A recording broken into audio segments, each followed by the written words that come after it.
Hello বন্ধুরা, আশা করি ভালো আছেন। আমি আমার হোস্টেলে বসে আছি, মানে হোস্টেলের সামনে। এই যে আমার হোস্টেল দেখেন।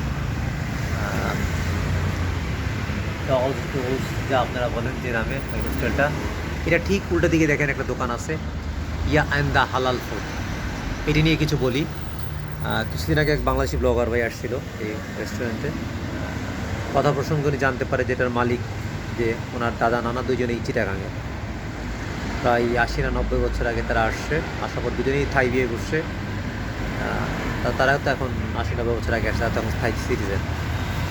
তো দেখেন কোথা থেকে কই আসছে, সেই চিটাগাং থেকে চিয়াংমাই।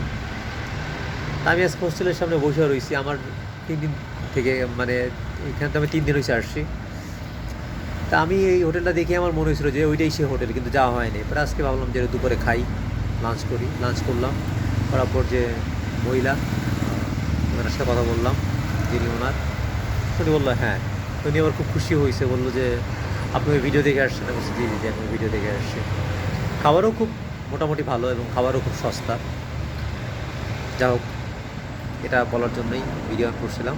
ভালো থাকবেন ভাই, আরেকবার ডেকে নেন রেস্টুরেন্টটা, ইয়া অ্যান্ড দ্য হালাল ফুড। ওদের ফেসবুক পেজেও আছে। ওকে, ভালো থাকবেন ভাই।